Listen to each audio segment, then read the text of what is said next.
Hey guys, I wanted to give you a quick refresher on a CMA. I'm doing one for a friend of mine, and this is the one that I came up with and sent to her earlier today. I pulled from neighborhoods that I know are very comparable to her own. This is her neighborhood. I typically tell you guys do not reach this far for comparables. The only reason that I did is because I'm very familiar with the neighborhood and I know that these have always served as comparables. Typically, I would like you only to do so each city block is typically a mile. Stay within that track and definitely stay within the school boundaries. So anyway, if you know a neighborhood very, very well and you know that they serve as comps, go ahead and throw them in there. So I also try not to include actives, pendings, and solds, or sorry, actives and pendings whenever possible, because obviously we don't know what those are going to close for. In this particular case, I just kind of showed her what an active on market, and I would recommend doing that just to show people what their competition is, but don't use it for your comparables. Okay, something's falling in my living room. Actually, we're going to stay on this page. It doesn't. The rest of it for now doesn't matter because I know that I've gone over it with you individually on what else to put with your CMA packet. Right now, we're just going to go with the calculations. So I sent her these calculations. Funny enough, all of this averaged to her exact square footage, 1325. I pulled properties from 1,200 square feet to 1,500 square feet because anything beyond that is not a comparable. Also, I only did 3 bedrooms because hers is a 3-bedroom. A 4-bedroom is not a comparable. Only use it if you absolutely have nothing else, and I will show you how to make those appropriate adjustments. So with this 1325, we have an average price of $790,417. But we need to make further adjustments here. So if you have huge price disparities like this 705, which was a property that was sold as is, and then this 900, which is obviously a high for the neighborhood, throw them out and create a new average. So I'm going to take our 825 plus our 805, skipping over that low, 752, 500, and 755, skipping over that 900,000.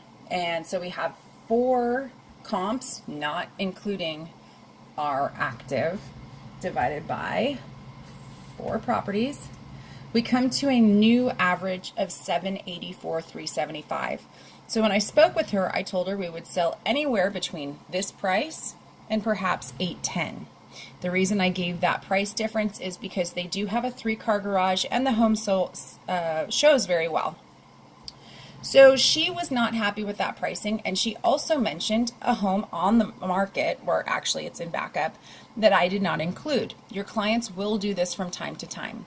So what I'm doing now is I did already tell her the reason that I did not use that as part of my calculation is because the home she's talking about, one, has not sold. Also, it is almost 400 square, it's 375 square feet larger. That's a lot.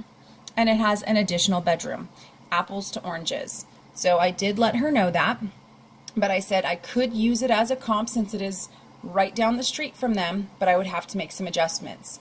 Also, look at this lot size. It's a corner lot and it's a lot bigger. So I'm not going to make a huge adjustment for that at this time because it is siding. So we're going to call that a wash, and I'll explain that to her. So even though this is bigger, it's sides, it's not going to go up in value, it's not going to go down. This is just going to make it remain the same. The only thing we're going to make adjustments for are these problems here. So, actually you are going to get to see the price difference for a bedroom. So now we have the 784,375. I'm going to divide that by the 1325 average square foot. Wait, that doesn't look right. What happened? What did I just do?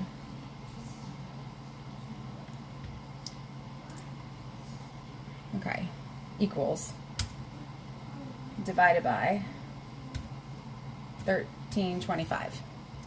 There we go. $591, or let's call it $592. Oops. What do I keep doing? Equals. Okay. So at $592 a square foot, I'm going to write that down on a scratch piece of paper because I'm going to have to come back to that. 592. Now I take into consideration her new property. I can't just lump it in there with our comparables. That's not going to work. So I start from scratch in a way. So that property was listed for $899. Now I tell them we are operating on the assumption that it's going to close at that price, which is highly unlikely. So actually I don't even need to do this calculation. So they're at $525.95 a square foot. That's right because it's citing the street. So we're going to have to make a couple of adjustments to that price. First of all, to get it comparable to ours, we're going to have to bring it down to our price per square footage. So the way that we can do that, sorry, I didn't need to put that in there, is we take their 525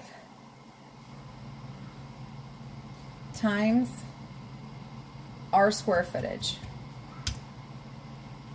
If we did a direct price comparison per square foot, and I always tell my clients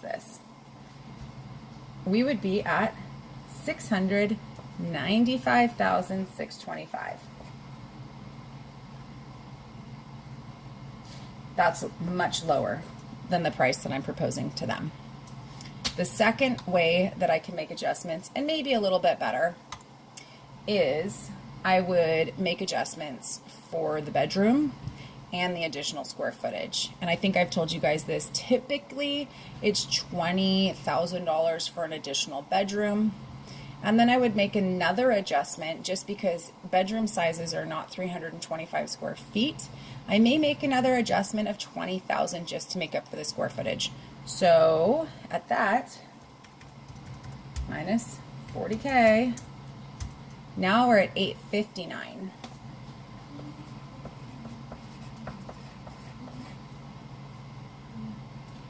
That's assuming that home is going for $900,000. So now I take the $859 and I can throw it into my averages.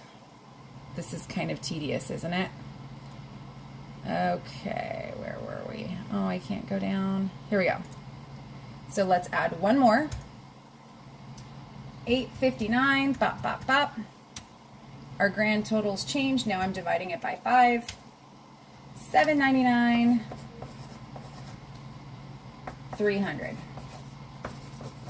We're still within that price range that I gave to them. I would go over this with them and show them on paper how I got this new price.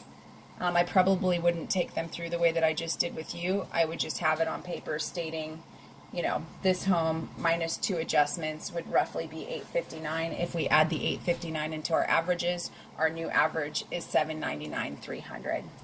Now, kind of taking it a step further, that actually increases our price per square foot to $603.24 or 25 if you want to be technical on the math. Anyway, so that's how you would make your adjustment. Now they're actually going higher than average if you click through all of the price per square footages, which I'm not going to do with you right now, but it's definitely higher than what's selling in that neighborhood. So that would be our marketing, the way that we stage the home and getting them the very highest price. So now my $810 price is looking a lot better, and hopefully she'll understand that as well. And I hope this helps you guys. All right, talk to you later. Bye.